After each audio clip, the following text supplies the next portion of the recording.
Olá pessoal, meu nome é Gabriel Floriani e esse é um canal sobre música, sobre guitarra, sobre violão, e eu tô começando uma sessão nova aqui no canal que é falar sobre assuntos polêmicos, sobre música, porque algumas coisas eu acabo sentindo vontade de falar porque tem muita bobeira sendo falada na internet, infelizmente, sobre música e algumas coisas de pessoas que não estudaram, não tiveram acesso à informação e continuam propagando preconceitos e coisas infundadas.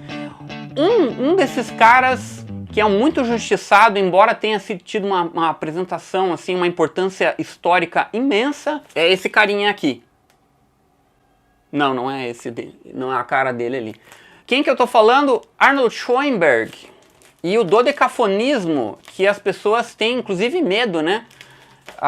Eu vou até criar uma sessão aqui, quem tem medo da música contemporânea, hein? Fazendo uma referência aí ao programa de TV do Arthur da Távola, que tinha Quem Tem Medo da Música Clássica. Eu acho que a música contemporânea do século XX, né, que já não é nem muito nova mais, né, mas já tem mais de 100 anos, ela é muito mal vista e muito mal compreendida pelas pessoas, porque ela exige um pouco mais de cuidado, um pouco mais de atenção pela complexidade, muitas vezes, e a tentativa de experimentar sons e para todos uns caminhos que não são óbvios. Isso acaba deixando o acesso dela um pouco mais complicado. E o Arnold Schoenberg tem uma influência teórica muito importante, principalmente pelo livro da harmonia, que é uma referência, assim, né, em termos de teoria musical erudita. E ele é muito mal interpretado no desenvolvimento que ele teve na técnica dodecafônica, né, que era a técnica que ele desenvolveu para trabalhar com uma harmonia com as 12 notas da nossa escala temperada. Pra você ter uma ideia, assim, as escalas tradicionais têm 7, né, as nossas ocidentais, dentro delas tem as notas cromáticas, e ele tentou fazer uma escala que usasse as 12 notas. A questão é que, para ele chegar nisso, não foi simplesmente assim do dia para a noite. O Arnold Schoenberg, ou Arnoldo, para quem tem um pouco mais de intimidade com ele, ele é austríaco, ele nasceu na Áustria em 1874, e ele pegou aquela transição do século XIX para o XX, em que a harmonia estava muito já cromática, saturada, e ele pretendia manter, né, dar continuidade à supremacia germânica na música, que era dominada desde séculos anteriores, né, com o Bach, o Mozart, Brahms, o Beethoven, né, obviamente, e o Gustav Mahler, e todos esses haviam contribuído para a música europeia, né? Obviamente a gente não está falando num contexto mundial, mas a gente fala num contexto europeu, e para isso ele sentiu necessidade de fazer alguma coisa além do que já estava sendo feito, né? Então, assim, a harmonia já estava indo para um lado bem cromático, inclusive a música, né, a música romântica, que era do Gustav Mahler ali, que era aquele período de início do Schoenberg ali, né, naquele período do início da carreira dele ali, né, mais ou menos naquele período, é um estilo de música que ficou muito famoso nos filmes, né, o compositor John Williams e toda essa galera de Hollywood, ele tem uma bastante influência desse estilo musical. E o Schoenberg, ele sentiu necessidade de, cara, eu quero ir além disso, eu quero manter a supremacia germânica na música e desenvolver isso no século XX. E a música começou a ficar mais cromática ainda e começou a ficar cada vez mais, a harmonia mais complexa. Até que ele chegou num sistema, usando as 12 notas, em que você precisava ouvir todas as 12 notas numa certa sequência até que você voltasse para ela de novo, entendeu? Isso tornou a música bem mais complexa e difícil de ouvir. Isso é obviamente não é um, eu não vou tentar aqui dizer que é uma coisa fácil de ouvir, porque não é. Algumas obras do Schoenberg são bem interessantes para ver essa evolução dele. Uma das primeiras, assim, que é uma das minhas favoritas, inclusive, é A Noite Transfigurada, que é um poema sinfônico.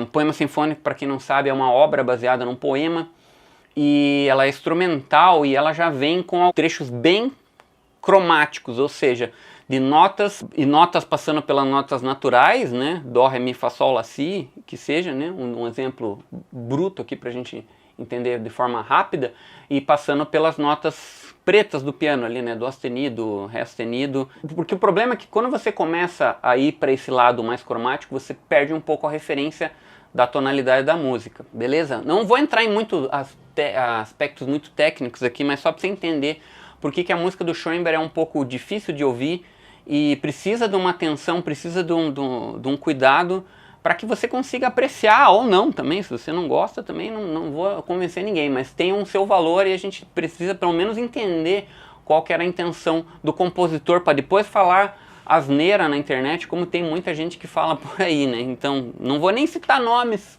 de pessoas, youtubers famosos aí que fazem fama falando asneira na internet e sem saber grandes coisas sobre isso, né? E assim, eu tenho um conhecimento de música contemporânea porque assim, é uma coisa que eu gosto muito, tanto na faculdade quanto no meu mestrado, eu estudei, eu tenho um foco nisso, então assim, é uma coisa que eu tenho um conhecimento porque eu gosto disso. É igual o Schoenberg, eu aprendi a gostar do Schoenberg estudando ele e ouvindo algumas coisas, e realmente algumas coisas são realmente difíceis de ouvir mesmo, são bem complexas e não dá pra você pôr a música pra ouvir e fazer, lavar uma louça, porque vai mais te irritar do que outra coisa, mas tanto que a música, é curioso porque as músicas, as peças começaram a ficar mais curtas também.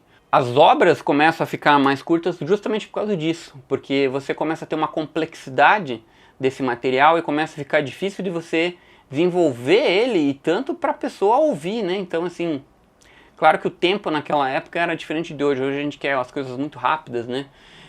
Mas você imagina que no período romântico, ali no período antecedente, ali que o Schoenberg pegou essa transição, né, do romântico pro começo do século XX, haviam obras e concertos assim de mais de 1 hora, 2 horas de duração.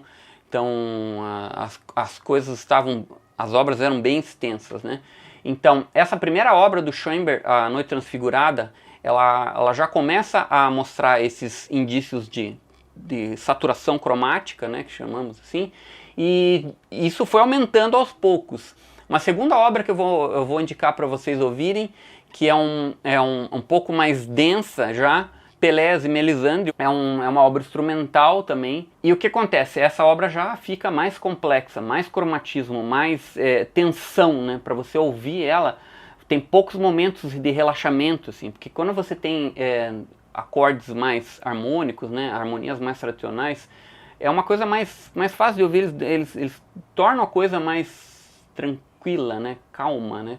E quando você tem essa questão do cromatismo, da coisa da tensão e próprios temas que o Schoenberg usava nas suas obras também não eram coisas muito amenas, assim, né. Então o conteúdo da música é mais pesado. E isso também acaba tornando essa referência da música contemporânea, de forma geral, assim, com temas de terror, né? Ah, essa é música de terror, é porque tem umas tensões ali, acabou criando essa referência, né? Enfim, mas alguma coisa tem sentido, porque realmente uma tensão, acordes mais tensos criam esse efeito mais de tensão. Mas, né, a gente tem que entender que alguns momentos também são de experimento, de algumas coisas são de você inovar em coisas assim, e acaba ficando mais complexo também. Não é simplesmente, vou fazer uma coisa aqui feia. Não é assim que funciona a arte, né? Senão a gente vai ficar fazendo musiquinha bonitinha a vida inteira e nunca vai experimentar coisas novas, né? Se for por esse raciocínio. A terceira obra que eu vou indicar para vocês ouvirem já é uma obra que já usa o sistema dodecafônico, ela já tem uma tensão maior do que as outras anteriores, e é o Concerto de Piano Opus 42 do Schoenberg, que já traz esses elementos mais sistematizados, assim, de não repetir as notas, porque ele não começou já de cara com esse sistema pronto, assim, né? Eu vou fazer assim, não vou repetir as notas e blá blá blá. Não, ele foi desenvolvendo até que ele chegou cara, eu vou ter que me desencilhar do sistema tradicional tonal e vou ter que fazer outra coisa, mas ainda era baseado naquele sistema tonal. Existe uma crítica do próprio Arnold Schoenberg ao termo atonal, porque atonal quer dizer que dá a entender que ele estava querendo fazer uma coisa contrária à tonalidade. E não era uma coisa que na cabeça dele ele estava estendendo a tonalidade para outras possibilidades.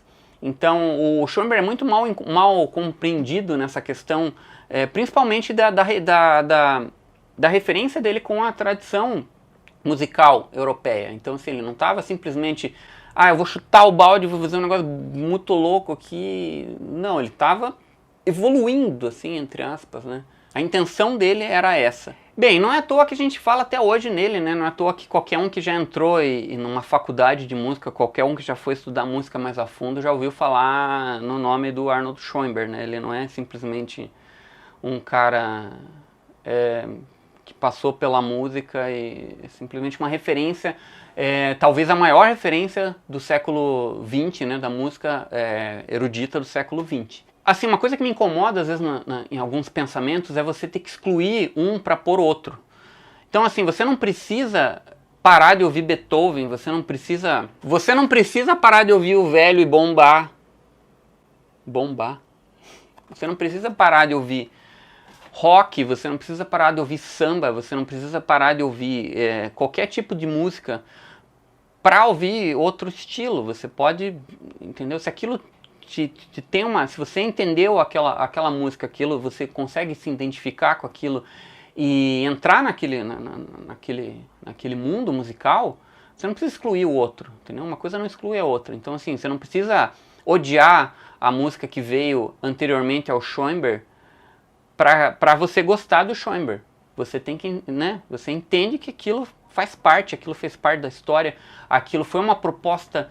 É uma proposta diferente e que foi estendida na segunda metade do século XX, então teve vários outros compositores também que se influenciaram, né? Outros que seguiram outros caminhos, como Stravinsky mesmo, que foi para uma questão mais rítmica, né?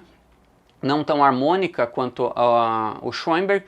Teve outros que desenvolveram músicas baseadas mais em tecnologias, em timbres, em conceitos, como Stockhausen, que é um cara que eu ainda vou fazer um outro vídeo falando sobre ele. O cara simplesmente está na capa dos Beatles, né? Ele é um dos que aparecem na capa do Sgt. Pepper's dos Beatles, então assim, é uma referência importantíssima na música. E você não precisa parar de ouvir uma música para ouvir outra. Você pode, a não ser que aquilo realmente te incomode em algum ponto, assim, você simplesmente pode ouvir aquilo, apreciar e tentar entender o que acontece, qual era a proposta do compositor, né? Não é para ofender ninguém, mas enfim.